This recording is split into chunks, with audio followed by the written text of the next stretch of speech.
नमस्कार, मैं doctor Lalit Kumar Kaushal, assistant professor music instrumental, government college Chhachhrauli, district Yamunanagar से। तो हमारा आज का क्लास का विषय है नाद। जैसा कि ग्रेजुएशन लेवल का जो सिलेबस होता है उसके अकॉर्डिंग हम नाद की चर्चा करेंगे, बिल्कुल शॉर्ट में। ग्रेजुएशन लेवल के जो स्टूडेंट्स हैं ये लेक्चर उनके लिए है। तो सभी स्टूडेंट्स से मैं यही कहना चाहूँगा कि कृपया ध्यान से सुने। नाद की अगर हम बात करते हैं तो नाद का साधारण अर्थ होता है आवाज या ध्वनि। क्या अर्थ होता है बच्चों? आवाज या ध्वनि। आवाज या ध्वनि। ध्वनि या आवाज दो प्रकार की होती है, एक कर्कश ध्वनि या जिसको हम संगीतो अनुपयोगी आवाज कह सकते हैं, ध्वनि कह सकते हैं, और दूसरी होती है संगीत उपयोगी। तो संगीत के हिसाब से, संगीत के अनुसार संगीत उपयोगी जो आवाज है और उसको हम मधुर ध्वनि कहते हैं, और जो संगीत अनुपयोगी आवाज होती है, ध्वनि होती है, उसको कर्कश ध्वनि कहते हैं। तो आवाज दो प्रकार की, जैसे बताया कि जो हमें सुनने में अच्छी लगे वो संगीत उपयोगी होगी, और जो सुनने में अच्छी ना लगे वो संगीत अनुपयोगी होगी। तो इस आवाज को हम, ये नाद के दो प्रकार हो गए।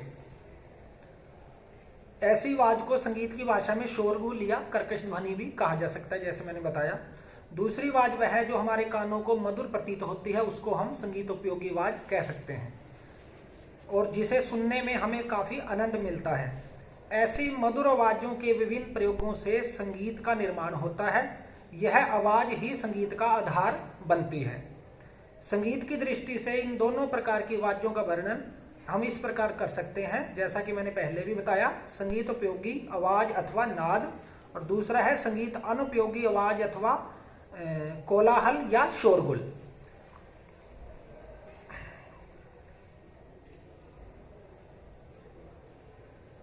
नाद अथवा आवाज की उत्पत्ति पर विचार करने से पता चलता है कि किसी भी आवाज की उत्पत्ति के कारण कंपन अथवा आंदोलन होता है। जब तक किसी वस्तु में कोई कंपन या आंदोलन नहीं होगा तब तक आवाज की उत्पत्ति नहीं हो सकती।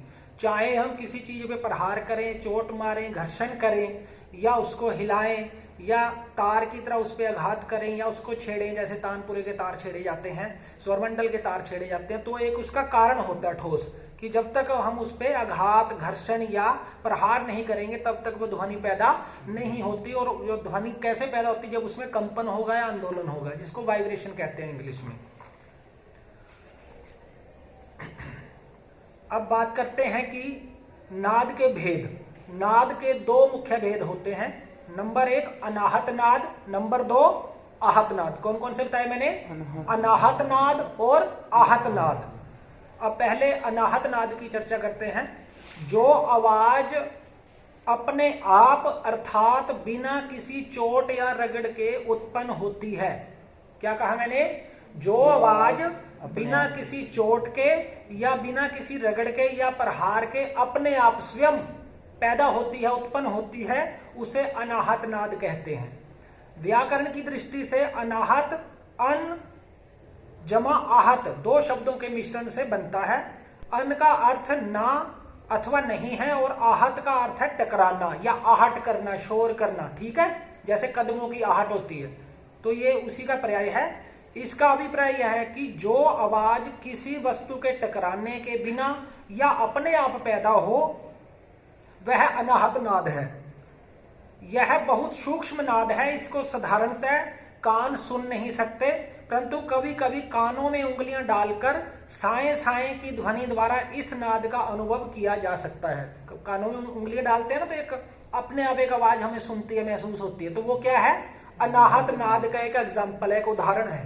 ठीक है, इस नाद का प्रयोग देशी संगीत में नहीं किया जाता। मार्गी संगीत में इस नाद का प्रयोग ऋषि मुनियों द्वारा मोक्ष प्राप्ति के हेतु किया जाता है। अनाहत नाद मुक्तिदायक तो है परंतु रंजक नहीं होता, क्योंकि संगीत का प्रधान गुण रंजकता प्रदान करता है। संगीत का जो गुण है वो मधुरता प्रदान करना है, रंजकता मतलब जो सुनने में अच्छा लगे, तो वो ही संगीत, उसका अर्थ क्या हुआ? संगीतात्मक ध्वनि। इसलिए संगीत से अनाहत नाद का कोई संबंध नहीं है। अब हम बात करते हैं आहत नाद की, जो संगीत से जिसका संबंध है। संगीत शास्त्र में जिस नाद का वर्णन किया गया है वह अनाहत नाद है। किसका वर्णन किया गया है? अनाहत। वह क्या है? आहत नाद है। संगीत शास्त्र में जिस नाद का वर्णन किया गया है वह आहत नाद है। अनाहत नाद की हम चर्चा कर चुके हैं। आहत नाद किसी वस्तु पर चोट लगाने से, प्रहार करने से, रगड़ लगाने से या टकराने से उत्पन्न होता है। कैसे उत्पन्न होता है? किसी वस्तु पर या किसी तार पर प्रहार करने से, चोट लगाने से, रगड़ करने से, ठीक है, घर्षण वगैरह करने से और आपस में टकरा कर, तो वो क्या पैदा होता है? आहत नाद। आहत शब्द का अर्थ ही टकराना है। यहां यह ध्यान रखना आवश्यक है कि सभी वस्तुओं के परस्पर टकराने से उत्पन्न हुई आवाज को संगीतोपयोगी नाद नहीं कहा जा सकता। इसमें भी एक बात और ध्यान देने योग्य है कि हम अगर किसी चीज पे कोई दूसरी चीज टकराते हैं, रगड़ करते हैं, तो जरूरी नहीं कि वो संगीतोपयोगी आवाज ही निकले, वो कर्कश ध्वनि भी निकल सकती है, शोरगुल भी तो हो सकता है ना वो। तो हमें क्या चाहिए? संगीतोपयोगी आवाज। हम तो उसी पे ध्यान केंद्रित करेंगे ना कि संगीतोपयोगी, हमने वो देखना है कि संगीतोपयोगी कौन सी है।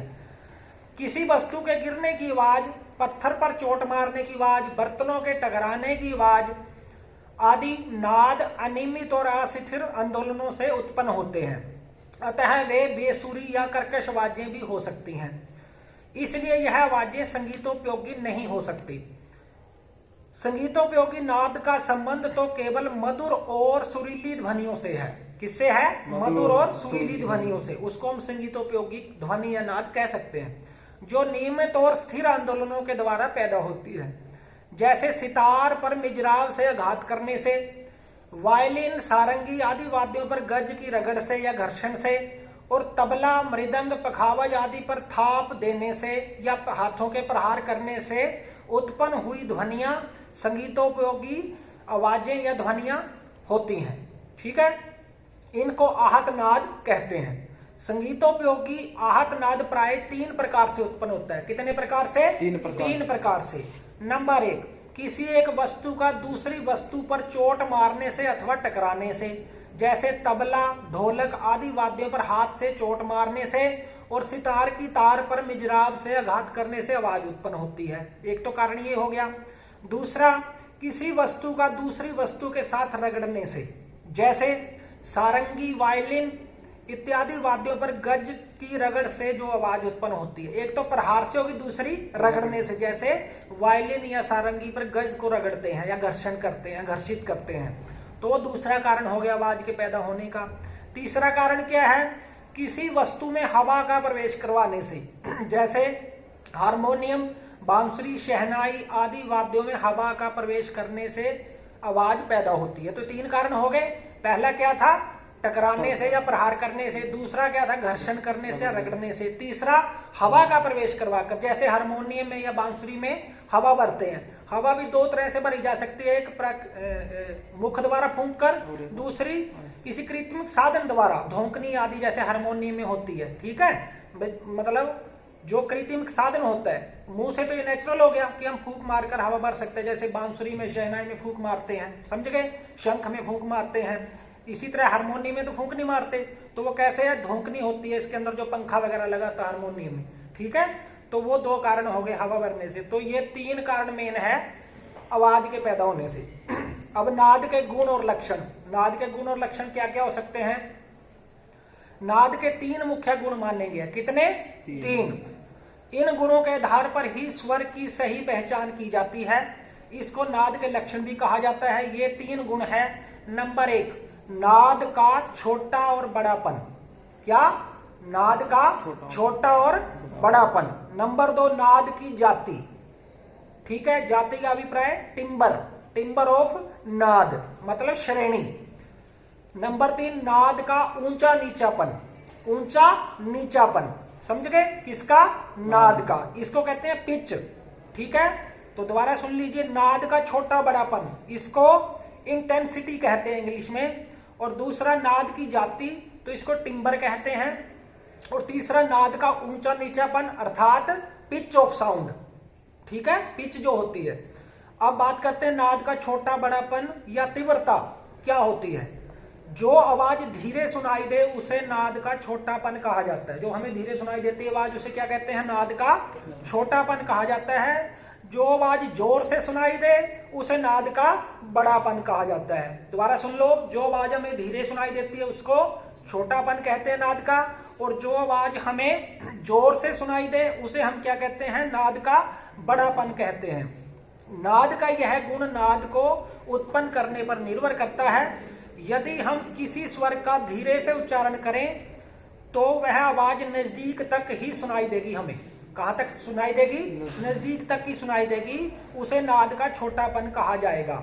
इसके विपरीत यदि स्वर का उच्चारण जोर से करेंगे तो वह आवाज दूर तक सुनाई जा सकती है, उसे नाद का बड़ापन कहा जाएगा। जैसे हारमोनियम बजाते समय यदि पंखे से धीरे धीरे हवा भरेंगे तो आवाज नजदीक तक ही सुनाई देगी, इसे छोटी आवाज अथवा नाद का छोटापन कहा जाएगा। यदि हारमोनियम के पंखे से या धोंकनी से जोर जोर से हवा भरेंगे या प्रेशर बनाकर स्पीड में हवा भरेंगे तो वह आवाज दूर तक सुनाई देती है। जैसे आपने हारमोनियम बजाते हुए महसूस किया होगा, इसे बड़ी आवाज या आवाज का बड़ापन कहा जाएगा। अब दूसरा गुण क्या है, नाद की जाति अर्थात टिम्बर ऑफ नाद। नाद के जाति गुण से यह मालूम होता है कि जो आवाज उत्पन्न हो रही है वह किसी मनुष्य की है, पशु पक्षी की है अथवा किसी वाद्य की आवाज है। इसको कहते हैं श्रेणी, कि किस कैटेगरी की आवाज है। जैसे बाहर अगर कोई पक्षी ने चहचहाट की तो हम पहचान लेंगे भी चिड़िया बोल रही है, या कोयल बोल रही है तो हम पहचान लेंगे भी कोयल की आवाज है, या किसी मनुष्य ने आवाज मारी तो हमें पता चल जाएगा कि मनुष्य ने आवाज मारी है, या कोई घंटी बजाई, क्लास की बेल बजी तो हमें पता है कि बेल बजी है। किसी ने इंस्ट्रूमेंट बजाया, कोई हारमोनियम बजाया, बाजा बजाया, ढोल बजाया तो हम पहचान लेंगे ना। तो वो क्या है, नाद की श्रेणी या कैटेगरी या जाति। हम पहचान लेंगे कि फला चीज बजी है या फला चीज घटित हुई है या इस चीज की आवाज है, हम पहचान लेंगे। कोई गाड़ी गुजरी तो हम पहचान लेंगे, बस ट्रक या किसी का हॉर्न बजा तो हमें पता है कि हॉर्न बजा है, किसी गाड़ी का बजा है। समझ गए? तो इसको कहते हैं जाति। किसी भी वाद्य को देखे बिना केवल कानों द्वारा सुनकर ही पहचान लेना कि वो आवाज जो उत्पन्न हो रही है वह सितार की है, सरोद की है, वीणा की है, वायलिन की है अथवा किसी अन्य वाद्य की है, इसको नाद का जाति गुण कहते हैं। समझ गए बेटा? तो ये नाद की जाति मतलब उसको पहचानना कि आवाज कहाँ से, क्या स्रोत है, कहाँ से उत्पन्न हो रही है और किसकी हो सकती है, हम पहचान लेते हैं, तो वो जाति गुण है। अब तीसरा है गुण या लक्षण नाद का ऊंचा नीचापन अथवा तारता। नाद के इस गुण से पता चलता है कि जो आवाज उत्पन्न हो रही है वह ऊंची है या नीची है। अर्थात जैसे सा से ऊंची रे की आवाज, रे से ऊंची गा की आवाज, गा से ऊंची माँ की आवाज और माँ से ऊंची पा की आवाज। आवाज का ऊंचा नीचापन आवाज के प्रत्येक सेकंड में होने वाले आंदोलनों की संख्या पर निर्भर करता है। एक सेकंड में जितने अधिक आंदोलन होंगे आवाज उतनी ही ऊंची होगी। अर्थात एक सेकंड में जितने अधिक आंदोलन होंगे, आंदोलन संख्या जितनी अधिक होगी तो आवाज भी ऊंची होगी, और आंदोलन संख्या एक सेकंड में जितनी कम होगी ना उसकी आवाज उतनी ही कम होगी। इसको कहते हैं नाद का ऊंचा नीचापन या तारता। उदाहरण के लिए सा, रे, गा, मा, पा, धा, नी, इन 7 स्वरों की आंदोलन संख्या क्रमानुसार 240, 270, 300, 360, 400 और 450 मानी गई है। दोबारा सुन लीजिए, सारे गामा पादा नी जो ये 7 स्वर है इनकी आंदोलन संख्या है। सा की आंदोलन संख्या कितनी है? 240। कितनी है? 240। रे की 270 और गा की 300, माँ की 360 और पा की 400 और 450 मानी गई है। क्रमानुसार आंदोलन संख्या बढ़ने के कारण ही सा के पश्चात रे, गा, मा, पा, धा, नी स्वरों की आवाज क्रमिक ऊंची होती जाती है और इस मतलब स्वर चढ़ते जाते हैं। आपने हारमोनियम पे देखो सारे गा, मा, पा, धा, नी, सा, नी, धा, पा, मा, गा, रे ऐसे उतरते और चढ़ते हैं ना, तो इनकी आंदोलन संख्या अलग अलग होती है। यहाँ यह बात ये भी ध्यान रखना अति आवश्यक है कि नाद के छोटे बड़ेपन का संबंध नाद की आंदोलन संख्या से नहीं होता, परंतु नाद के ऊंचे नीचेपन का नाद की आंदोलन संख्या से सीधा संबंध होता है। तो बेटा यहाँ तक ये नाद वाला जो आपको क्वेश्चन है वो पूरा होता है। किसी ने कुछ पूछना है तो वो पूछ सकता है। जैसे नाद के कितने 2 प्रकार बताए थे? 2। कौन कौन से? आहत नाद और अनाहत नाद। और उसके बाद नाद के गुण कितने बताए थे? तीन। कौन कौन से? नाद का छोटा बड़ापन, नाद की जाति और नाद का ऊंचा नीचापन। तो ये नाद के मुख्य लक्षण है और ये नाद के प्रकार हैं। इन्हीं शब्दों के साथ आज का लेक्चर समाप्त होता है। आप सभी का बहुत बहुत धन्यवाद। नमस्कार।